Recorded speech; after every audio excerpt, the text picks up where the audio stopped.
गौतम बुद्ध के बचपन का नाम सिद्धार्थ था। सिद्धार्थ नाम का अर्थ होता है वह जिसने अपने सभी इच्छाओं को पूरा किया। ये नाम उनके पिता राजा शुद्धोधन ने रखा था, क्योंकि जब बुद्ध का जन्म हुआ था तो सभी ज्योतिषियों और विद्वानों ने ये भविष्यवाणी की थी कि यह बालक बड़ा होकर एक महान सन्यासी बनेगा, परंतु बुद्ध के पिता राजा शुद्धोधन को ये बात अच्छी नहीं लगी। वे अपने पुत्र को एक महान राजा के रूप में देखना चाहते थे, न कि एक सन्यासी। वे नहीं चाहते थे कि उनका पुत्र फकीरों का जीवन जिए, इसलिए सिद्धार्थ के रहने की व्यवस्था विलासिता से पूर्ण की गई। उन्हें तरह तरह की सुख सुविधाओं से रखा गया। दुख की अनुभूति तक न होने दी, परंतु एक सन्यासी के लक्षण तो बचपन में ही दिख जाता है। वे बचपन से ही शांत और सरल स्वभाव के थे। दया और करुणा तो उनके मन में कूट कूट करके भरी है थी। अक्सर सिद्धार्थ एकांत में जाकर ध्यान मग्न रहा करते थे।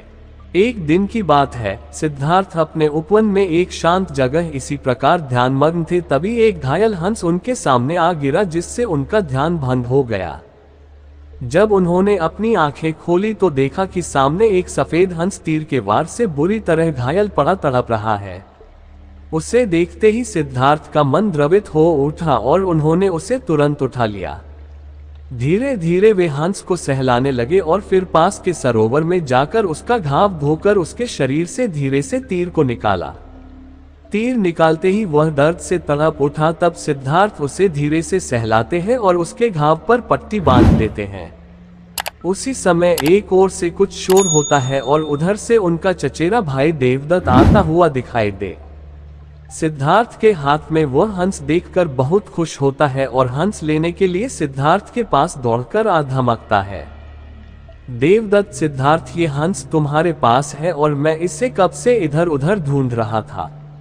यह मेरा शिकार है, अब जाकर मिला है। सिद्धार्थ, नहीं देवदत्त, ये हंस मेरा है।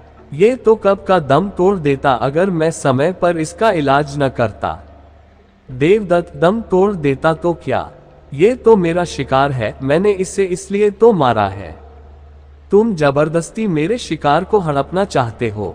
इस तरह दोनों भाइयों में उस हंस के लिए वाद विवाद होने लगा और धीरे धीरे बात बढ़ गई।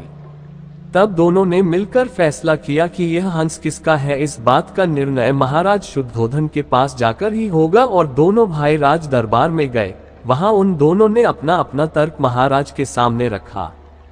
महाराज शुद्धोधन विचार करके बोले, चूंकि यह हंस देवदत्त का शिकार है इसलिए इस पर पहला अधिकार देखा जाए तो देवदत्त का है, परंतु सिद्धार्थ ने इसकी जान बचाई है और मारने वाले से बड़ा बचाने वाला होता है, इसलिए यह हंस सिद्धार्थ का हुआ।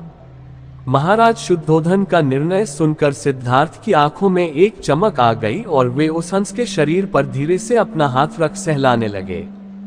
दोस्तों, कहानी अच्छी लगी हो तो हमारे चैनल को सब्सक्राइब करें, एक लाइक करें ताकि हम ऐसे ही कहानी आपके लिए लाते रहें।